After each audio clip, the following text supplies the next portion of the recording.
স্বাগত নিউজ 24 দুপুর 12টার সংবাদে আপনাদের সাথে আছি আমি তাবাসসুম আহমেদ। প্রধানমন্ত্রী শেখ হাসিনা বলেছেন, করোনা মোকাবেলায় দেশের মানুষের জন্য টিকা আনা হয়েছে, ভবিষ্যতে আরও টিকা আনা হবে। এজন্য যত টাকার প্রয়োজন হোক সরকার তা খরচ করবে। করোনায় ক্ষতিগ্রস্ত 36,50,000 মানুষকে মোবাইল পরিষেবার মাধ্যমে 2,500 টাকা করে আর্থিক সহায়তা প্রদান অনুষ্ঠানে এই কথা বলেন তিনি। এ সময় প্রধানমন্ত্রী বলেন, দেশের যে কোনো দুর্যোগে আওয়ামী লীগের নেতাকর্মীরা মানুষের পাশে এসে দাঁড়ায়। এবারও তার ব্যতিক্রম হয়নি। সেসব রাজনৈতিক দল ঘরে বসে বিরোধিতার নামে বিবৃতি দিয়ে যাচ্ছে, তাদেরকে জনগণের পাশে এসে দাঁড়ানোর আহ্বান জানান প্রধানমন্ত্রী শেখ হাসিনা।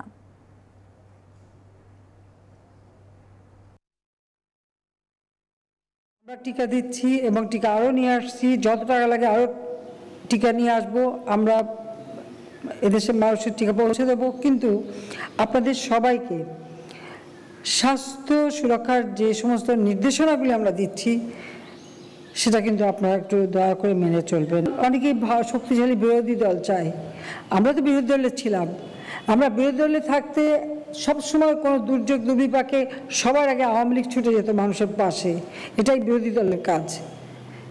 কিন্তু আজকে আমরা যারা নিজেদেরকে বিরোধী দল বা প্রতিদিন সরকার উৎখাতের জন্য বক্তৃতা বিবৃতি আন্দোলনের নামে পোড়াও জ্বালাও করে যাচ্ছে, দুর্যোগে মানুষের পাশে কোথায় তারা? স্বাস্থ্যবিধি মেনে গণপরিবহন চালু সহ 3 দফা দাবিতে সারা দেশে বিক্ষোভ মিছিল করছে পরিবহন শ্রমিকরা। আজ সকাল 10টার পর থেকে রাজধানীর গাবতলী, সাদাবাদ বাস টার্মিনাল সহ দেশের বিভিন্ন স্থানে এই কর্মসূচি পালন করেন পরিবহন শ্রমিকরা। বাংলাদেশ সড়ক পরিবহন শ্রমিক ফেডারেশনের অন্তর্ভুক্ত সারা দেশে 249টি পরিবহন শ্রমিক ইউনিয়ন এই আন্দোলন কর্মসূচি পালন করছে। আজ দাবি পূরণ না হলে আগামী 4 মে সারা দেশের জেলা প্রশাসকের কার্যালয়ের সামনে অবস্থান কর্মসূচি পালন করবে শ্রমিকরা। তাদের 3 দফা দাবির মধ্যে রয়েছে স্বাস্থ্যবিধি মেনে আসনের অর্ধেক যাত্রী নিয়ে নৌ পরিবহন ও পণ্য পরিবহন চলাচলের ব্যবস্থা করা, সড়ক পরিবহন শ্রমিকদের আর্থিক অনুদান ও খাদ্য সহায়তা দেয়া এবং সারা দেশে পাসপোর্ট ট্রাক টার্মিনালগুলোতে পরিবহন শ্রমিকদের জন্য 10 টাকায় ওএমএস এর চাল বিক্রির ব্যবস্থা করা। আমাদের শ্রমিকরা যদি আজকে এই মানবতার দিন যাপন করতেছে, 50 লক্ষ শ্রমিক আমরা আজকে অনাহারে অর্ধাহারে, কারণ আমরা সরকারি কোনো অনুদান পাই নাই। আপনারা লক্ষ্য করছেন প্রত্যেকেই প্রণোদনা পাইছে। আপনি গার্মেন্টস শিল্প বলেন, আপনি বিভিন্ন বলেন, আপনি প্রত্যেকেই প্রণোদনা পাচ্ছে, কিন্তু আমরা কিন্তু কোনো রকম গভর্নমেন্ট থেকে সাহায্য সহযোগিতা পাইনি। দ্রুত গণপরিবহন চালু সহ 3 দফা দাবিতে বিক্ষোভ করছেন পরিবহন শ্রমিকরা, যেমনটি জানাচ্ছিলাম। দর্শক, আমাদের সহকর্মী নাজমুল হুদা আছেন এই ব্যাপারে বিস্তারিত জানাতে। নাজমুল, কি বলছেন পরিবহন শ্রমিকরা, কি দাবি তাদের রয়েছে, বিস্তারিত জানাবেন।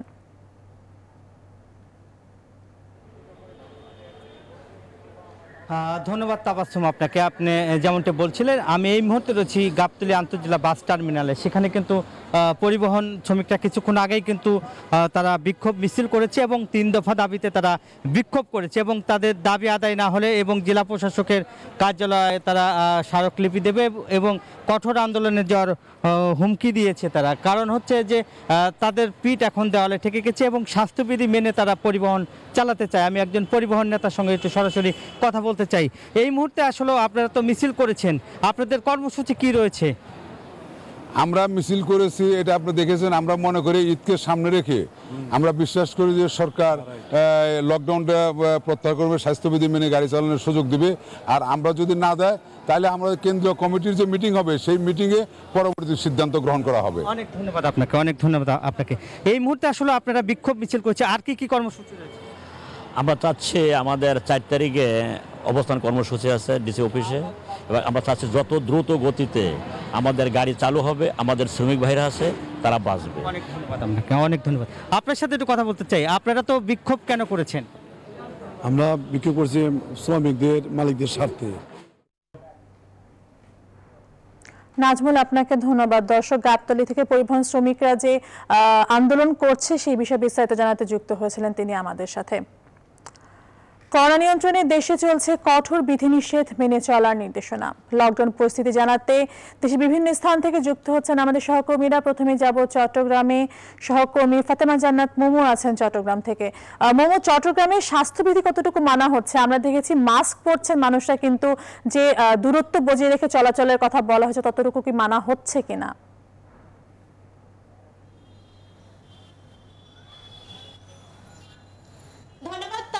আমি আছি এখন কাজের ডিউটি বোর্ডে। আপনি যেমনটি বলছিলেন, মাস্ক পরছে অনেকেই, আবার অনেকেই পরছে না, কিন্তু স্বাস্থ্যবিধি একেবারেই মানছেন না। যেহেতু সামনে ঈদ, আর ঈদকে সামনে রেখে মানুষের গাদাগাদি উপস্থিতি কিন্তু আমরা দেখতে পেয়েছি বন্দরনগরী চট্টগ্রামের বিভিন্ন শপিং মলগুলোতে, বিশেষ করে পাইকারি বাজারগুলোতে কিন্তু মানুষের ভিড় প্রচুর আমরা লক্ষ্য করেছি। আপনি নিশ্চয়ই আমরা চোখে দেখতে পাচ্ছেন, লকডাউনের চলমান থাকার পরও স্বাভাবিক অবস্থা বিরাজ করছে বন্দরনগরী চট্টগ্রামে। মানুষের আনাগোনা রয়েছে, অনেকটা স্বাভাবিক পরিস্থিতি সবখানে। অফিস, আদালত, হাট বাজার সবখানে মানুষের আনাগোনা রয়েছে। সামাজিক দূরত্ব একেবারেই মানছে না, যার কারণে বন্দরনগরী চট্টগ্রামে করোনার আক্রান্ত সংখ্যা দিন দিন বাড়ছে। এখন পর্যন্ত 50,000-এরও অধিক মানুষ এই নগরে কিন্তু করোনা আক্রান্ত রয়েছে, আর মৃত্যু হয়েছে 528 জনের। আজকেও মৃত্যু হয়েছে 4 জনের। এভাবে মৃত্যু সংখ্যা বাড়ছে, কিন্তু মানুষের মধ্যে যে সামাজিক দূরত্ব মানার জন্য প্রশাসনের পক্ষ থেকে যে কঠোর বিধিনিষেধ রয়েছে, সেই বিধিনিষেধ মানুষকে মানানো যাচ্ছে না। তবুও জেলা প্রশাসন এবং সিএমপির পক্ষ থেকে বিভিন্ন জায়গায় কিন্তু মোবাইল কোর্ট এবং চেকপোস্ট বসানো হয়েছে। মানুষকে বাধ্য করা হচ্ছে মাস্ক পরার জন্য, সামাজিক দূরত্ব মানানোর জন্য। তো বন্দরনগরী চট্টগ্রাম থেকে এই ছিল আমার কাছে সর্বশেষ তথ্য। ফিরে স্টুডিওতে তাবাসসুম। মোমো, আপনাকে অসংখ্য ধন্যবাদ। দর্শক, চট্টগ্রাম থেকে যুক্ত হয়েছিলেন সহকর্মী ফাতেমা জান্নাত মোমো। আমরা এবার চলে যাব রংপুরে, যুক্ত হবেন রেজাউল করিম মানিক। মানিক, লকডাউনে যে স্বাস্থ্যবিধি দেওয়া হয়েছে কতটুকু মানা হচ্ছে, এছাড়া আইন শৃঙ্খলা বাহিনীর অবস্থান কেমন দেখছেন সেখানে?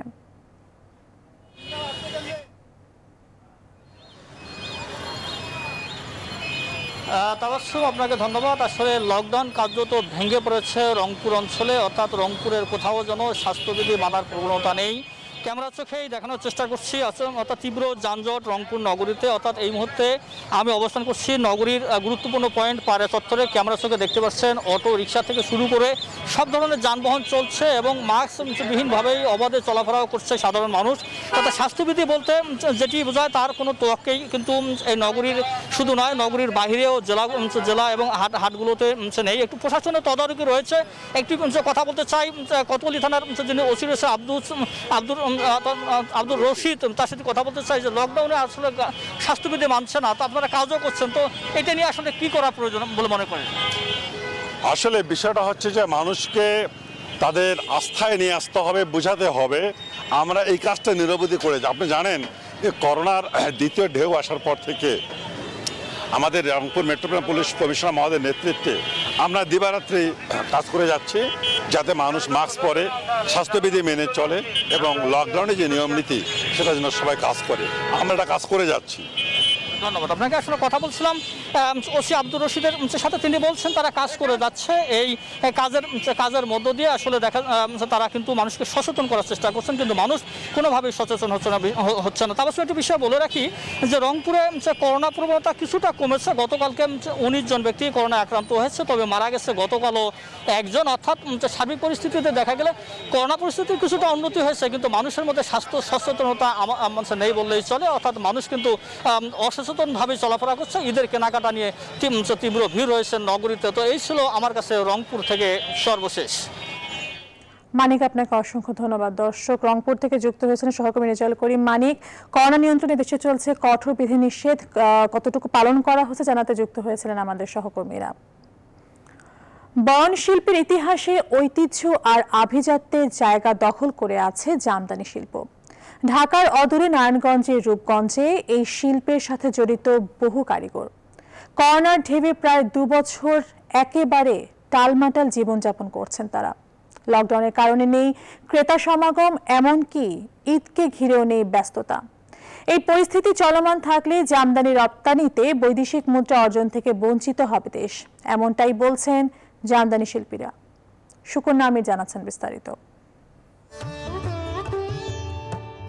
পান্না পান্নাহাজার, তেরছা, করলা, ময়ূর প্যাঁচমার, কলকাপার, জুঁইবুটি, আঙুরলতা এমন হরেক নকশায় নিজ স্বকীয়তা মেলে ধরে এক একটি জামদানি।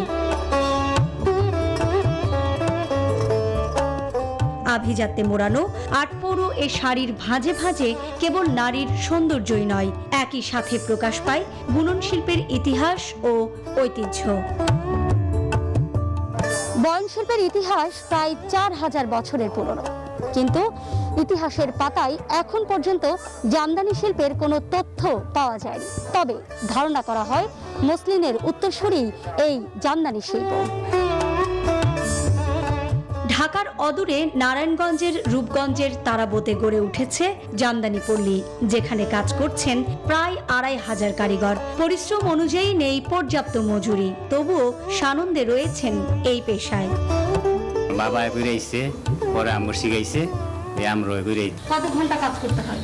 আমগর এই 13-14 ঘন্টা। একদিনে যেরকম আধা হাতের আর কি এক চাক কম হয়। 10,000 টাকার কাজ করলে শাড়ি বুনলে 1 মাস লাগে পুরো। করোনা মহামারীতে গেল বছর থেকে চলতি বছর একেবারেই ধোঁয়াশা দেখছেন এই শিল্পের কারিগররা। লকডাউনের কারণে নেই ক্রেতা সমাগম, এমনকি ঈদকে ঘিরেও নেই ব্যস্ততা। এবার পাইকার আর এই কাস্টমার দুইটার একটু অনেকটি কমতি। মাসে পাইছি 2, 3, 4, 5টা পাইছি অর্ডার, একটা খালি ভাই মাসে 1, 2টা। আগে যেভাবে ঈদ আইলে আমরা কাজ করছি, সিয়ারি খায়া কাজে বসছি, তারপরে রাত্রে 8টা-9টা পর্যন্ত কাজ করছি, এইটা এখন আর নাই। লকডাউন এমন করছে মহাজনরা কাপড় বিক্রি করতে পারে না, আমগরও টাকা পয়সা দিতে পারে না। নেই সরকারি প্রণোদনা, এমনকি বিনা শর্তে সরকারি ঋণ সহায়তার কথা থাকলেও সেখানেও রয়েছে নানামুখী বাধা। ওই বাজেট আমাদের মতো নিম্ন আয়ের লোকেরা যদি অর্থনৈতিক কোনো সুবিধা না পায়, তাহলে এই বাজেট মুখে আর সংসদে এর কোনো যুক্তি মিলে না। আমি বহু ব্যাংকে গেছি, ডাচ বাংলা গিয়া ডাইরেক্ট ইন টোটাল জামদানির উপরে কোনো ঋণই নেই। এভাবেই চলতে থাকলে জামদানি শাড়ি রপ্তানিতে বৈদেশিক মুদ্রা অর্জন থেকে বঞ্চিত হবে দেশ, এমনটাই বলছেন কারিগররা। সুকন্যা আমির, নিউজ 24, তারাবো, রূপগঞ্জ। সিলেটের জৈন্তাপুরে ট্রাকের ধাক্কায় সিএনজি অটোরিকশার চালক সহ 5 জন নিহত হয়েছেন। 2 শিশু সহ নিহত 4 যাত্রী একই পরিবারের সদস্য বলে জানা গেছে। এই সড়ক দুর্ঘটনায় আহত হয়েছেন 2 জন। আজ সকাল 6:30টার দিকে উপজেলার ফেরিঘাট এলাকায় এই দুর্ঘটনা ঘটে। পুলিশ জানায়, জৈন্তাপুর ফেরিঘাট এলাকায় একটি যাত্রীবাহী সিএনজি চালিত অটোরিকশা হঠাৎ মহাসড়কে উঠলে দ্রুতগামী একটি ট্রাক অটোরিকশাকে চাপা দেয়। এতে ঘটনাস্থলে 4 জন হাসপাতালে নেওয়ার পথে একজনের মৃত্যু হয়। আহতদের সিলেট ওসমানী মেডিকেল কলেজ হাসপাতালে ভর্তি করা হয়েছে।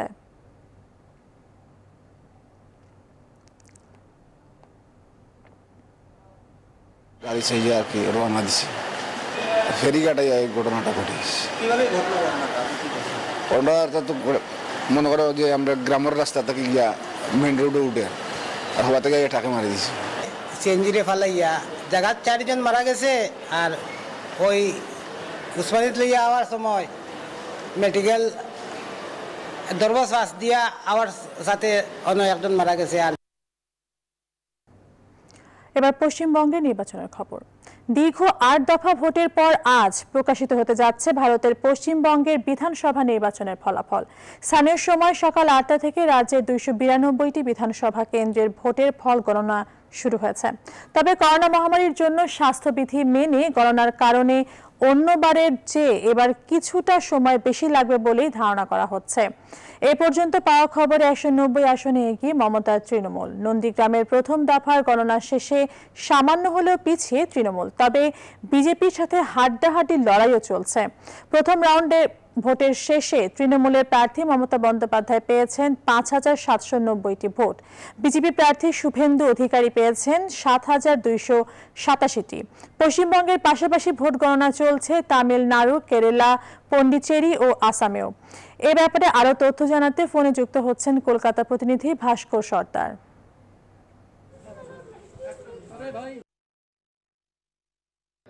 একেবারে বাংলায় কিন্তু হাই ভোল্টেজ ভোট গণনা শুরু হয়ে গেছে সকাল 8টার দিকে। এদিন বিকেলের মধ্যে মোটামুটি কিন্তু একটা ট্রেন্ড বোঝা যাবে যে কে আসতে চলেছে রাজ্যের মসনদে। কি মোদির সোনার বাংলার ডাকে পরিবর্তন, নাকি মমতা বন্দ্যোপাধ্যায়ের জয় বাংলা স্লোগানের প্রত্যাবর্তন, অথবা রাজ্যের তৃতীয় শক্তি সংযুক্ত মোর্চার স্লোগান বিকল্প আমরাই।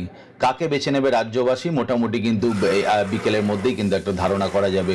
এখনো পর্যন্ত যেটা আপডেট যে পোস্টাল ব্যালট গণনা শুরু হয়েছে, পোস্টাল ব্যালটের পর খোলা হবে ইভিএম মেশিন। পোস্টাল ব্যালটের ট্রেন্ড অনুযায়ী কিন্তু এগিয়ে আছে তৃণমূল কংগ্রেস, তবে ঘাড়ে কিন্তু নিঃশ্বাস ফেলছে বিজেপিও। মূলত যারা পশ্চিমবাংলার বাইরে থাকেন, অর্থাৎ সেনাবাহিনী বা আমলা, অর্থাৎ পশ্চিমবঙ্গের বাসী, এছাড়া যারা 80 বছর ঊর্ধ্বে, তাদের জন্য নির্বাচন কমিশন এই পোস্টাল ব্যালটের একটা দিয়েছেন এবং পোস্টাল ব্যালটের পরিকল্পনা ছিল এবং তারা পোস্টাল ব্যালটে ভোট দিয়েছেন। সেই পোস্টাল ব্যালটে কিন্তু এখনো গোনা হচ্ছে এবং সেখানে কিন্তু তৃণমূল কংগ্রেসই এগিয়ে আছেন, ঘাড়ে নিঃশ্বাস ফেলছে বিজেপি, সেটুকুই বলা যায়। মোট ক্যান্ডিডেট 2132 জনের কিন্তু ভাগ্য নির্ণয় হচ্ছে আজকেই। তবে 292টি আসনে 108টি গণনা কেন্দ্রে কিন্তু এই গণনা হচ্ছে। হওয়ার কথা ছিল 294টি। দুটি কেন্দ্রে যেহেতু করোনার কারণে মুর্শিদাবাদ এবং শমশেরগঞ্জ, এই দুই কেন্দ্রে কিন্তু দুই প্রার্থীর করোনায় মৃত্যু হওয়ার জন্য ওইখানে ভোট হয়নি। ভোট হবে 16ই মে। আর কিছুক্ষণের মধ্যেই ট্রেন্ড আসা শুরু করবে যে কে কোন রাজনৈতিক দল এগিয়ে আছে। নিউজ 24 দুপুর 12টার সংবাদে নিচ্ছে একটি বিরতি, আমাদের সঙ্গেই থাকুন।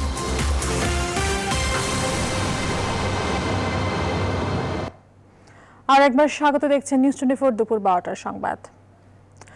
দেশে করোনা সংক্রমণ কিছুটা কমলেও এখনো হাসপাতালে যাচ্ছেন রোগীরা। রাজধানীর মহাখালী ডিএনসিসি করোনা হাসপাতাল থেকে সরাসরি যুক্ত হচ্ছেন সহকর্মী হাবিবুল ইসলাম হাবিব। সংক্রমণ তো কমে গেছে, কিন্তু তারপরও আমরা জানি রোগীদের আনাগোনা এখনো হাসপাতালে রয়েছে। মহাখালী ডিএনসিসি হাসপাতালের কি অবস্থা আমাদেরকে জানাবেন।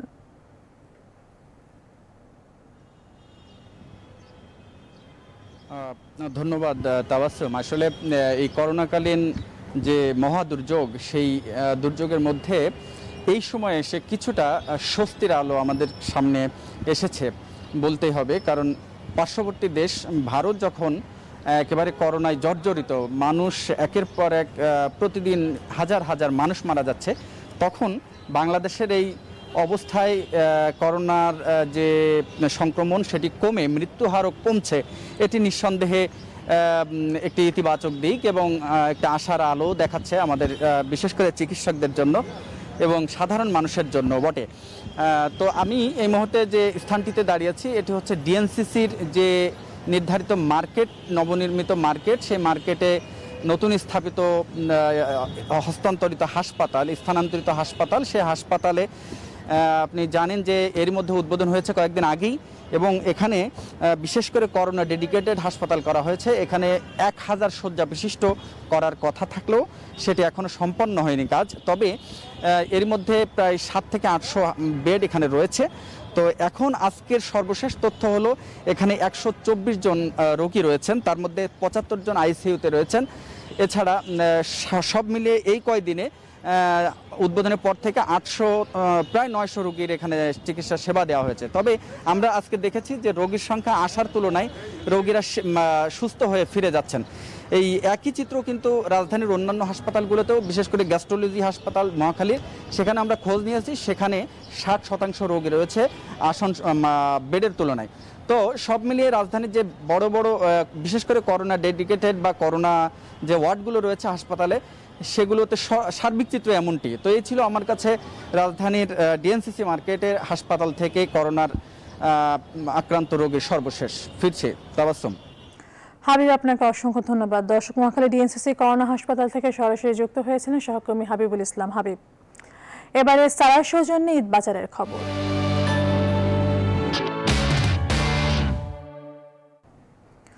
দর্শক, ঈদ বাজারের খবর জানাতে শাহজাদপুর থেকে সরাসরি যুক্ত হচ্ছেন সহকর্মী মাহমুদুল হাসান। মাহমুদ, ঈদের বেচাকেনা কেমন দেখছেন শাহজাদপুরে? ক্রেতা বিক্রেতারা কি বলছেন?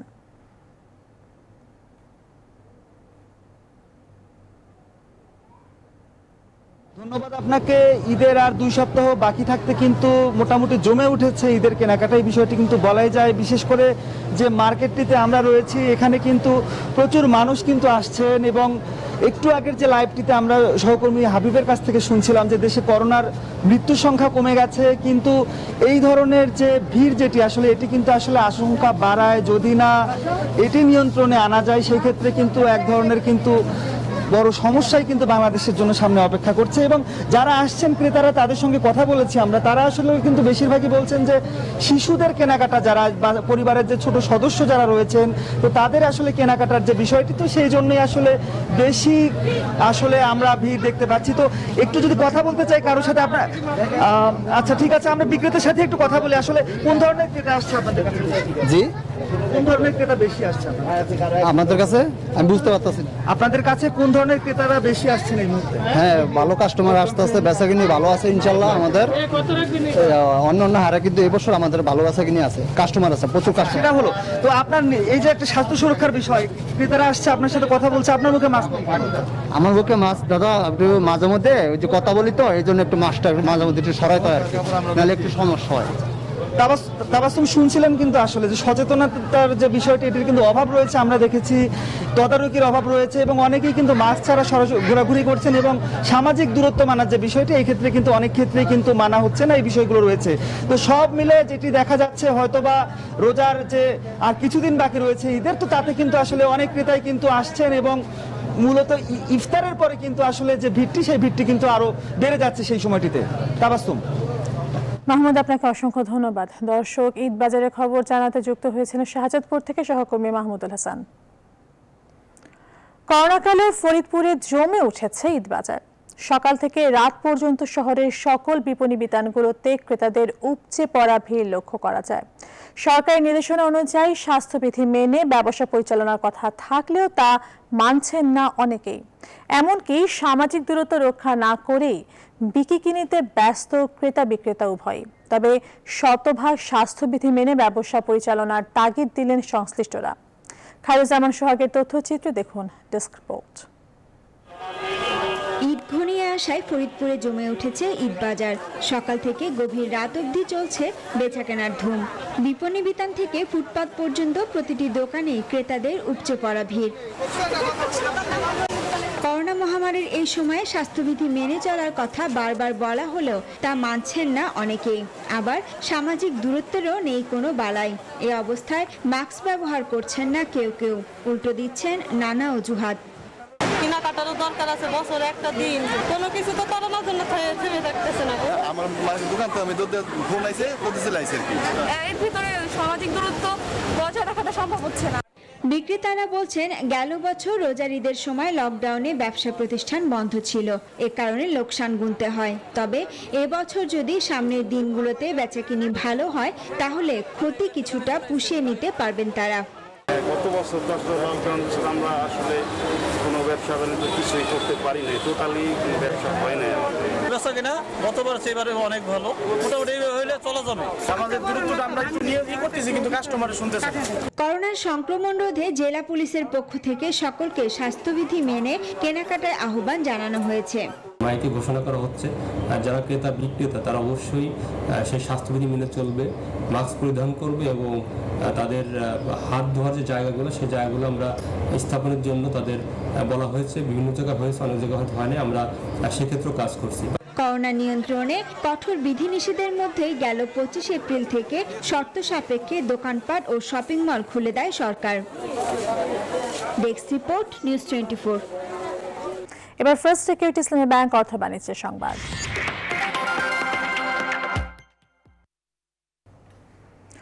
2025 সালের মধ্যে বিশ্বজুড়ে করোনার টিকা বাবদ ব্যয় $16,000 কোটি পৌঁছাবে, এমন তথ্য জানিয়েছে মার্কিন একটি স্বাস্থ্য তথ্য সংস্থা IQVIA। টিকাদান কার্যক্রমের পাশাপাশি প্রতি 2 বছরে একটি করে বুস্টার ডোজের প্রয়োজন হতে পারে। এজন্য সব মিলিয়ে 2025 সালের মধ্যে কোভিড-19 ভ্যাকসিনের পেছনে বিশ্বে ব্যয় পৌঁছে যাবে $15,700 কোটি। 2021 সালে ব্যয় $5,400 কোটি ছাড়িয়ে যেতে পারে বলে আশা করা হচ্ছে।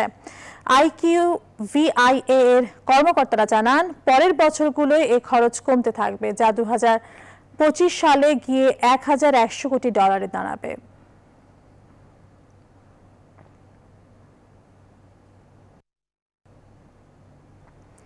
এবার বৈশ্বিক করোনা পরিস্থিতি। বিশ্বজুড়ে বেড়েই চলেছে করোনা ভাইরাসের সংক্রমণ। 24 ঘন্টায় আরও 7,83,000 আক্রান্ত ও 12,000-এর বেশি প্রাণহানির ঘটনা ঘটেছে। এ নিয়ে মোট সংক্রমণ ছাড়ল 15,27,00,000 আর 32,05,000 ছাড়িয়ে গেল মোট মৃত্যুর সংখ্যা।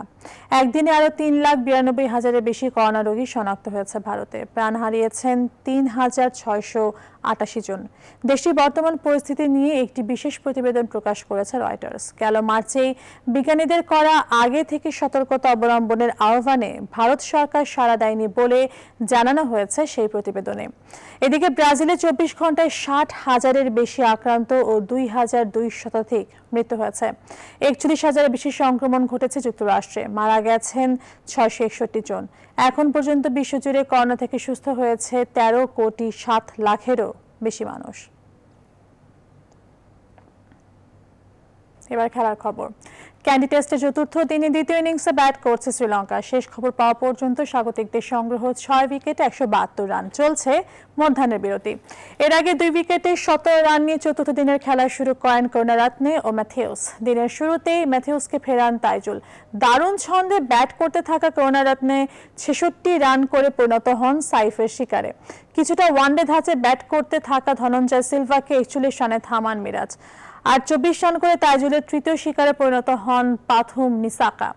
তৃতীয় দিনে মিরাজ তাইজুলের ঘূর্ণিতে শেষ বেলায় লঙ্কানরা হারিয়েছিল থিরিমান্নে ও ওয়াসাদা ফার্নান্ডোর উইকেট।